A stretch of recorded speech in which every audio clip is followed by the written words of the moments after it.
Bonjour à tous. Je me réjouis d'étudier la Bible avec vous ce matin. Les responsables de l'Église ont souhaité qu'on fasse une pause sur notre série sur le livre des Actes pour nous focaliser, nous encourager à la prière. La prière est un exercice qui est à la fois individuel et communautaire. La Bible nous encourage à prier sans cesse. Elle nous encourage également à prier les uns pour les autres. Et lorsqu'on parcourt la Bible, on voit les disciples constater par leurs yeux Jésus s'isoler, se mettre à l'écart pour prier, seul à seul avec Dieu. Mais Jésus est également celui qui invite ses disciples, les encourage à prier avec lui. Et ce matin, j'aimerais que nous puissions réfléchir à notre vie de prière. Nous allons prendre du recul sur nos motivations, sur le contenu de nos prières, aussi bien sur le plan personnel que collectif. Nous sommes ce matin réunis en tant qu'Église. Et la prière fait partie intégrante de notre temps de célébration, que ce soit pendant le culte ou pendant nos groupes de semaine, et même individuellement chez nous à la maison. Je réfléchissais, je pensais aux enfants. Dieu nous a fait la grâce d'avoir beaucoup d'enfants dans notre Église. Quelle serait votre réponse si un enfant du Club du Dimanche venait et vous disait « À quoi ça sert de prier ?» Les enfants, ils ont des questions comme ça. À quoi ça sert de prier? Quelle réponse lui donneriez-vous? Que diriez-vous si un ami vous interrogeait en vous disant pourquoi est-ce que tu ressens le besoin de prier? Qu'est-ce qui est si important pour toi dans la prière? Oh, combien notre réponse à ces questions est cruciale. Et puisque notre réponse est importante, déterminante, nous devons nous rappeler que c'est notre théologie qui doit déterminer notre pratique.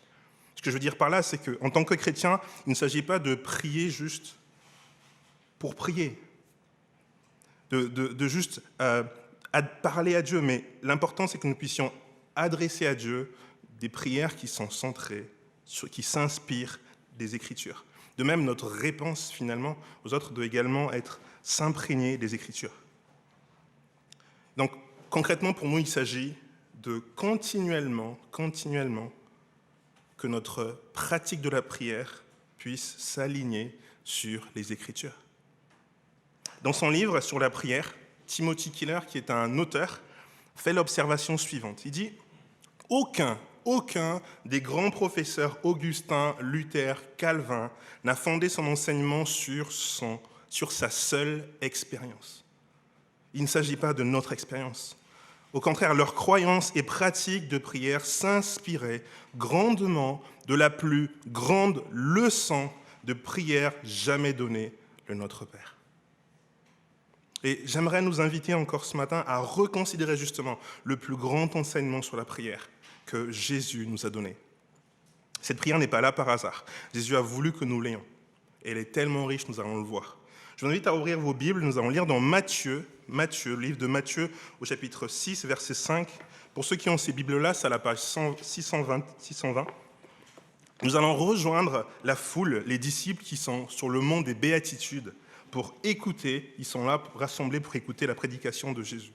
Imaginez le public, des familles rassemblées avec leurs enfants, des jeunes, les disciples, des sympathisants et peut-être même des sceptiques qui sont réunis autour de Jésus. Et Jésus va leur parler. Il va leur nourrir, comme on l'a chanté tout à l'heure. Et finalement, ce soir, on va étudier une prédication de Jésus. Lisons ensemble. Je lis au verset 5. « Lorsque tu pries, ne sois pas comme les hypocrites, ils aiment prier debout dans les synagogues et au coin des rues pour être vus des hommes. Je vous le dis en vérité, ils ont leur récompense. Mais toi, quand tu pries, entre dans ta chambre, ferme ta porte et prie ton Père qui est là, dans le lieu secret. Et ton Père qui voit dans le secret te le rendra. En priant, ne multipliez pas les paroles comme les membres des autres peuples. Ils s'imaginent en effet qu'à force de paroles, ils seront exaucés. Ne les imitez pas, car votre Père sait de quoi vous avez besoin avant que vous le lui demandiez. Voici donc comment vous devez prier. Notre Père céleste, que la sainteté de ton nom soit respectée, que ton règne vienne, et que ta volonté soit faite sur la terre comme au ciel. Par ces versets, Jésus nous enseigne un élément essentiel de nos prières. Il veut attirer notre attention sur ce qui est primordial lorsque nous prions. Je ne sais pas vous, moi j'aime bien des bons plats, et si jamais vous me demandez qu'est-ce qui est l'élément, la pièce essentielle dans un bon plat, je répondrai sans hésiter qu'il s'agit de l'assaisonnement, ce qui fait la sauce. L'assaisonnement, des lasagnes, un plat de lasagne, ce qui moi, me plaît, c'est le goût que ça, et c'est vraiment cet assaisonnement qu'on met. Et si on revient sur ce texte sur la prière, quel est cet élément essentiel dans la prière? Pour l'enseigner, Jésus va faire preuve d'une pédagogie qui est vraiment inspirante. Il va nous présenter 2 études de cas, 2 contre-exemples. Il va nous dire, voici ce que vous ne devez absolument pas faire. Voici ce que vous ne devez absolument pas faire. Et dans cette même pédagogie, il va mettre en lumière 3 choses. Nos motivations, notre méthode, c'est-à-dire le comment est-ce qu'on prie, et plus important encore, qui est Dieu pour nous? Quelle est notre vision de Dieu? Ainsi, si nous voulons prier de façon à plaire à Dieu, de façon biblique, eh bien Jésus nous pose juste 3 questions. Quelle est notre motivation? Quelle est notre manière de prier, notre méthode? Que dit cette méthode? Et qui est Dieu pour nous? Et notre réponse à ces 3 questions va justement nous apporter cet élément essentiel pour la prière, qu'elle soit individuelle ou communautaire. Regardez avec moi le verset 5 dans vos Bibles. Jésus parle, il dit, lorsque tu pries, Jésus est devant la foule, pourtant il interpelle individuellement chacun. Lorsque tu pries, ne sois pas comme les hypocrites. Ils aiment prier debout devant les synagogues et au coin des rues pour être vus des hommes. La motivation dans ce contre-exemple, ce sont les gens qui nous entourent. Si c'est à eux que nous voulons plaire, Jésus répond, je vous le dis en vérité, vous avez votre récompense. Nous prétendons prier Dieu, ces personnes prétendent prier Dieu, mais en vérité, les hommes sont plus importants pour eux que Dieu. Est-ce que vous réalisez la vision de Dieu que cela renvoie, de prier de cette manière? Je suis convaincu que ces personnes pensaient prier vraiment. En agissant ainsi, nous sommes loin de la prière biblique. Nous offrons à Dieu un plat qui est dénaturé, sans saveur, qui est fade. Oh, nous aurons beau utiliser nos jolis mots, mais si notre prière ne plaît pas à Dieu, à quoi bon qu'elle plaise aux hommes? À quoi bon qu'elle plaise aux hommes? Nous avons là une première facette de la pièce, de ce contre-exemple, et il y en a une deuxième qui est tout aussi importante. Prier dans l'Église, comme ce matin, a été pour moi un grand défi. Et ça l'est encore par moments aujourd'hui. C'était difficile de prendre la parole en public, de prier. Il y avait cette crainte de l'hésitation. On en a parlé encore récemment avec les responsables du groupe de jeunes, avec certains jeunes. C'est difficile. Théophile me partageait qu'il avait peur de perdre ses mots, il avait peur de faire des fautes. Et c'est une réalité. Il y a de l'hésitation, il y a de la crainte, il y a de l'appréhension, et ces choses sont légitimes. Mais quel est le souci, par contre? Où est le souci? Dites-moi, que traduirait chez nous, chez les uns et les autres, une absence prolongée de prière? Que traduirait cette peur qui se prolonge de prier parce que nous ne voulons pas faire des fautes? Nous avons peur de mal nous exprimer? Dites-moi, quelle est la motivation derrière, finalement, notre refus de participer à ce temps de prière communautaire? En retombant dans la même situation. Notre motivation, ce sont les hommes. Si notre prière est dirigée vers Dieu, alors pourquoi craindre les hommes? Si c'est Dieu notre préoccupation, pourquoi craindre les hommes? Sentons-nous libres de participer au temps de prière communautaire, que ce soit en église, dans nos groupes de semaine. Voilà pour le premier danger que Jésus souligne au feutre rouge. La solution que Jésus propose, c'est un seul à seul avec Dieu. Alors Jésus n'interdit pas ici une prière communautaire. Il dit qu'une prière est centrée sur Dieu, s'inscrit dans une intimité avec lui. L'exemple de la chambre qui est évoqué ici est là pour illustrer le focus personnel que nous devons avoir sur Dieu lorsque nous prions. Passons maintenant au deuxième contre-exemple. Le deuxième porte sur finalement la méthode de prière. Il s'agit ici de paroles répétées et vides. Regardez le verset 16 dans vos Bibles. En priant, Jésus dit, ne multipliez pas les paroles comme les membres des autres peuples. Ne les imitez pas, car votre Père sait de quoi vous avez besoin avant que vous le lui demandiez. À l'époque, les païens répétaient les mêmes paroles vis-à-vis de leur Dieu. Imaginez qu'une personne vous suive tous les jours et qui répète sans cesse les mêmes paroles. À force, elles n'ont plus de sens. Qu'est-ce qu'il en est pour nous ? Est-ce qu'il nous arrive de prier sans finalement réaliser ce que nous disons dans nos prières ? Pour ma part, la réponse est oui. Je me suis rendu compte que, je pensais au repas par exemple, on a pris l'habitude de prier avant le repas, et finalement je connais la prière par cœur, si bien que ça devient une récitation qui est vide de sens, où je ne réalise plus ce que je prie finalement. Henri Briand, un théologien grenoblois, écrivait, il disait « Veillons à ce que nos prières ne soient pas uniquement des phrases bien formulées, mais vides de sens, à force d'être dites et redites, des paroles vaines. » Voilà ce qu'il ne faut absolument pas faire, dit Jésus. C'est avec ces deux contre-exemples que Jésus va maintenant introduire la prière du Notre Père. Lisons ensemble le verset 10. Regardez dans vos Bibles. Il dit « Voici donc comment vous devez prier. Notre Père céleste, que la sainteté de ton nom soit respectée, que ton règne vienne, que ta volonté soit faite sur la terre comme au ciel. » Qu'est-ce que Jésus est en train de faire ici ? Eh bien, Jésus, il est en train de décentrer nos regards de nous. Il décentre nos regards sur les hommes pour nous révéler, pour nous centrer vers Dieu, pour nous révéler Dieu et Dieu le Père. Jésus est en train de nous dire, quand vous priez, considérez à qui vous vous adressez. L'élément fondamental, essentiel, l'ingrédient maître finalement de la prière, c'est que nous puissions réaliser à qui nous nous adressons. Prier, ça revient à s'adresser à Dieu le Père. C'est Jésus qui nous le dit ici.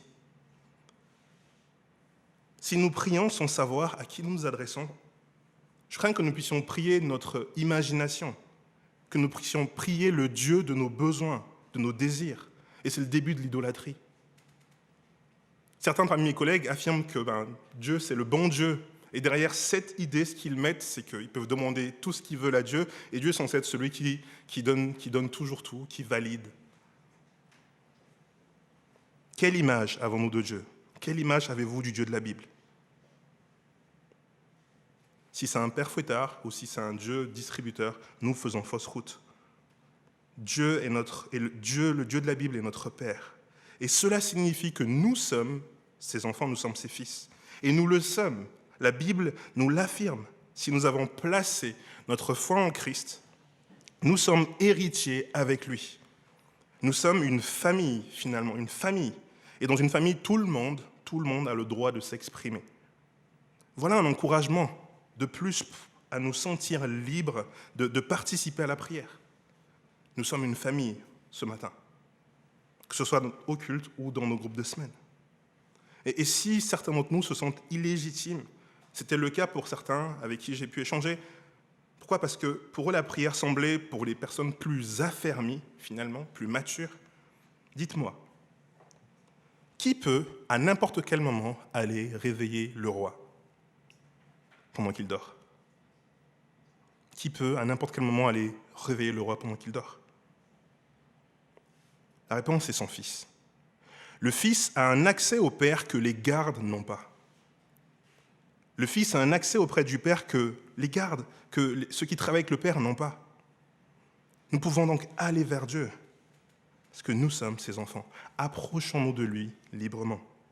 Jésus veut nous rappeler que nous sommes dans une relation personnelle avec Dieu. Dieu est notre Père. Prier, c'est s'adresser à Dieu, c'est prendre conscience de qui est Dieu, l'identité de Dieu.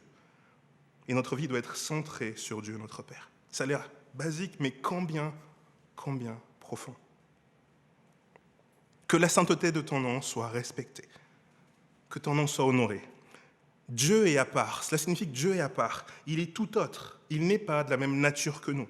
Et nous devons le respecter pour cela. Quand on regarde au verset 13, juste en bas, on voit Jésus dit, à Dieu appartient dans tous les siècles le règne, la puissance et la gloire. Notre Dieu est à part parce qu'il règne, parce qu'il est un Dieu éternel et que nous sommes finis. Il est à part. Est-ce que nous le réalisons lorsque nous prions? Est-ce que nous l'honorons pour cela? Je poursuis. Que ton règne vienne. Comment s'établit un règne? Le règne s'établit par un royaume, n'est-ce pas? Qui dit royaume dit roi. Et le roi qui est venu sur cette terre, c'est Jésus. Quand Jésus est venu, le royaume de Dieu s'est approché. Et Jésus est venu pour nous. Jésus est venu pour que l'évangile progresse sur terre. Si nous sommes là, c'est parce que Jésus règne dans nos cœurs. Il est le roi. Il est le roi qui va revenir. Et dans cette prière, Jésus veut que nous puissions prier dans ce sens pour que d'autres personnes également soient au bénéfice, que Jésus puisse régner également dans les cœurs de nos voisins, de nos amis, des membres de notre famille. Est-ce que Jésus règne dans nos cœurs?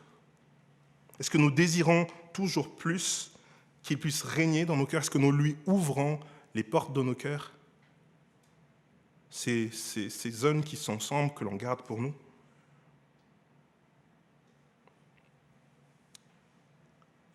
Vouloir que Jésus règne implique que nous renoncions au trône de notre vie.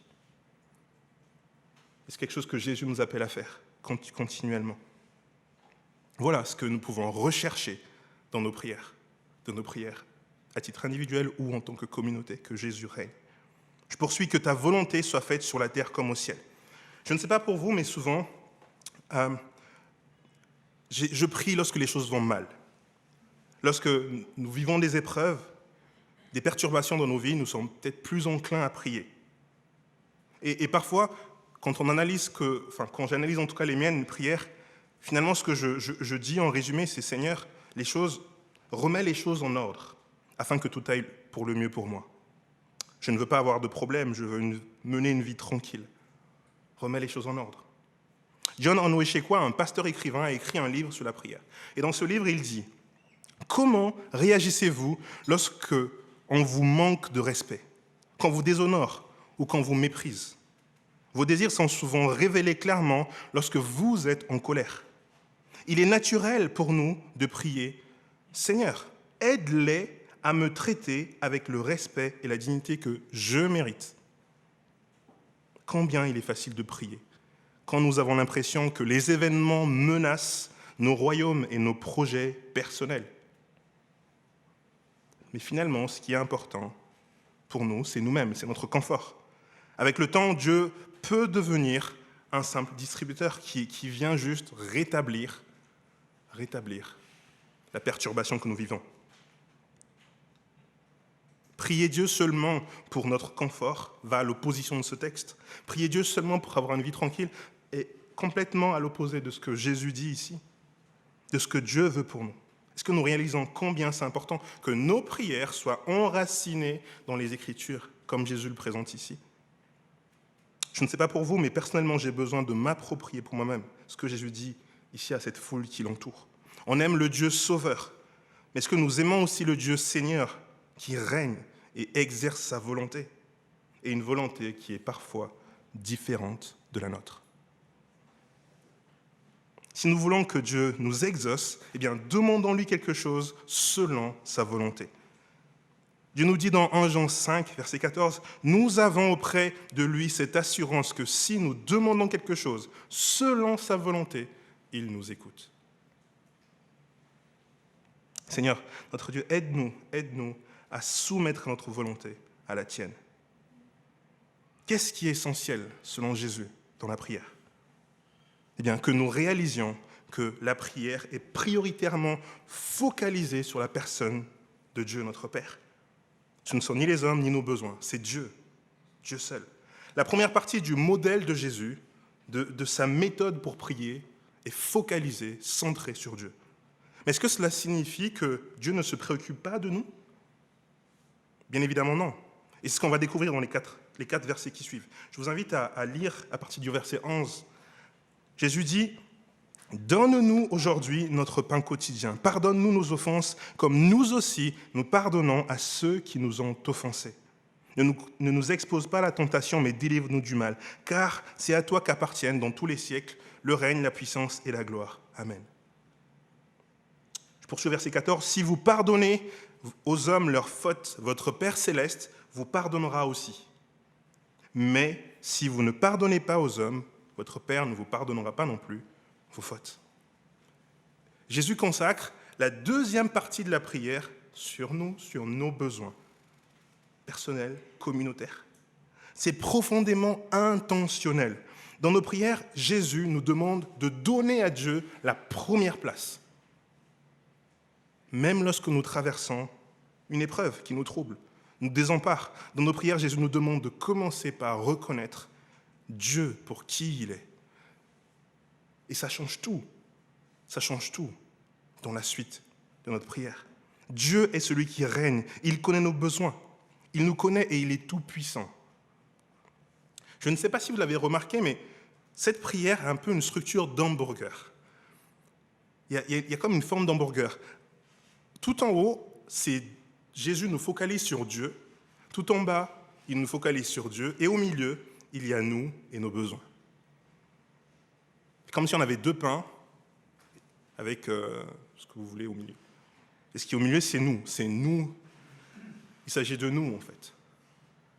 Dans sa pédagogie, Jésus nous transmet explicitement la méthode de prière par excellence. Nous sommes au milieu. Nos besoins viennent après parce qu'elles s'inscrivent dans la souveraineté de Dieu, dans sa toute puissance. Et ce que Jésus veut faire ici, c'est que Jésus veut transformer justement nos besoins, comment est-ce que nous les concevons, en les ancrant solidement en Dieu. Donne-nous aujourd'hui notre pain quotidien. Ce verset nous invite à renoncer à notre suffisance pour dire à Dieu notre dépendance. Dites-moi, qui pense que son repas de ce midi lui vient de Dieu? Nous sommes d'accord, nous sommes plusieurs à le penser, j'en suis content. Mais quand je réfléchis, moi, je me réalise que je constate que je ne le réalise pas toujours. C'est quelque part dans ma tête. Si notre pain nous vient de Dieu, cela implique que nos ressources, tout ce qu'il y a derrière, nous viennent également de Dieu. Dieu veut que nous nous rappelions que notre travail, notre salaire, ce que nous pouvons faire aujourd'hui, nous vient de lui. C'est lui qui pourvoit pour cela. Si nous sommes en bonne santé, si nous pouvons préparer notre repas, c'est Dieu qui pourvoit pour cela. Et si nous n'en sommes pas conscients, finalement, nous manquons de gratitude. Nous sommes quelque part ingrats. Ces versets nous invitent à renoncer à notre autosuffisance pour dire à Dieu notre dépendance. Et le danger, justement, de tomber dans cette indépendance-là, une forme de suffisance, c'est finalement qu'on prie Dieu, on exprime à Dieu finalement notre... Si on ne le fait pas, on exprime à Dieu finalement notre indépendance. Je ne sais pas si vous avez remarqué ici, mais quand Jésus dit « Donne-nous aujourd'hui notre pain quotidien », il ne dit pas « Donne-nous notre pain de l'année, du mois. Donne-nous notre pain pour 3 mois. Donne-nous notre pain d'aujourd'hui, quotidien. » Cela implique quelque part que c'est une démarche qui est régulière. Il veut que nous puissions régulièrement nous rappeler, jour après jour, que c'est lui qui pourvoit pour nous. Si on devait demander pour l'année, je pense on prendrait des vacances. On ferait une prière pour 1 an. Mais Jésus ne veut pas ça. Augure, un auteur qui a écrit un proverbe dans la Bible, a écrit ceci. Je lis dans Proverbe 30, il dit « Je te demande 2 choses, ne me les refuse pas. Avant que je meure, éloigne de moi la fausseté et le mensonge. Ne me donne ni pauvreté, ni richesse, mais accorde-moi le pain qui m'est nécessaire.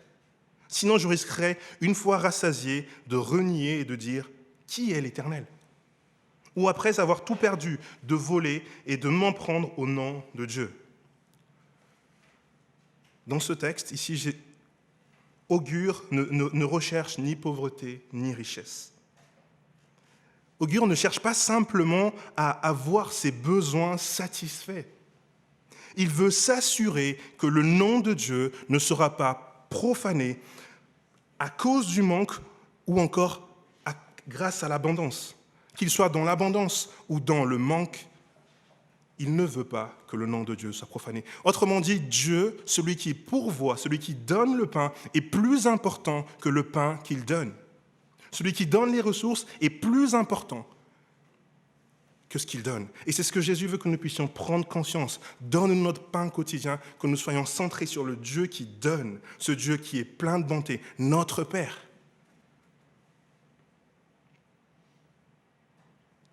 Je poursuis au verset 12. « Pardonne-nous nos offenses comme nous pardonnons aussi à ceux qui nous ont offensés. » Dans nos prières, Jésus nous veut, il souhaite, il insiste que nous puissions reconsidérer l'état réel de notre cœur et de sa grâce. Nous ne sommes pas parfaits, ce n'est pas un scoop. Nous sommes une sainte confrérie d'inaptes, des personnes imparfaites que Dieu transforme quotidiennement, que Dieu se plaît à transformer quotidiennement. Et notre souci, c'est que si souvent nous oublions la réalité de notre cœur. Et je pensais à Paul qui écrit à Timothée, dans 1 Timothée 1 au verset 15, il dit « Voici une parole certaine, digne d'être accueillie par tous. Jésus-Christ est venu dans le monde pour sauver les pécheurs, et je suis le pire d'entre eux. » Je suis le pire d'entre eux. Je ne sais pas pour vous, mais est-ce que c'est comme ça que nous nous voyons? Ou est-ce que nous avons l'impression finalement de ne pas être une si mauvaise personne? Et si c'est le cas, nous passons à côté du réel état de notre cœur. Et Dieu veut que nous puissions réaliser que chacun de nous se place en réalisant qu'il est le pire et que nous puissions être au bénéfice justement de cette grâce de Dieu, ce Dieu qui pardonne.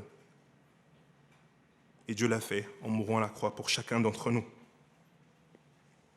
Exprime-nous à Dieu nos offenses, nommons-les, et prie en vivant ce pardon-là. Imaginez cette vie d'église où nous nous pardonnons les uns les autres.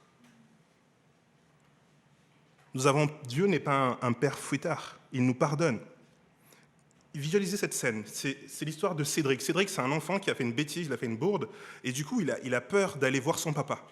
Il a peur d'aller le voir parce qu'il ne sait pas ce qui va lui arriver. Et son papa lui pose une question. Il lui dit « Cédric, tu sais qui je suis, n'est-ce pas? Cédric, tu me connais ?» Derrière cette question, ce que son papa dit, c'est que « Cédric, je suis ton père et que je t'aime. Ok, tu as fait une bêtise, ok, mais je suis ton père. » Et Dieu est ce Dieu qui nous pardonne. Et Dieu nous pardonne en Jésus. Il a donné Jésus pour que nous soyons pardonnés, pour que nous puissions également vivre ce pardon les uns les autres dans l'Église. Et ça changera totalement notre vie d'Église. Et si nous refusons finalement le pardon, quelque part, nous nous privons de ce pardon-là, de Dieu. Nous oublions combien nous-mêmes, dans nos cœurs, nous sommes loin de lui. Et Dieu veut enlever cette fausse image. Dieu veut nous délivrer de nous-mêmes. En conclusion, ce qu'on peut dire, c'est que l'enseignement de Jésus nous interpelle sur notre motivation à prier, notre méthode, le comment finalement nous prions, et plus important encore, notre vision de qui est Dieu. Dans ce modèle de prière, Jésus nous donne ces trois choses. Dieu le Père est notre motivation première. Et la méthode que Jésus propose, c'est Dieu d'abord. Dieu d'abord, nous ensuite et Dieu après. Søren Kierkegaard a écrit cette phrase qui je trouve pertinente. La prière ne change pas Dieu, elle change celui qui prie. Lorsque nous prenons en considération ce que Jésus nous dit dans cette parole, Dieu nous transforme dans notre cœur. Je vais m'arrêter là. Nous allons passer maintenant, je laisse la main à Raph pour la suite.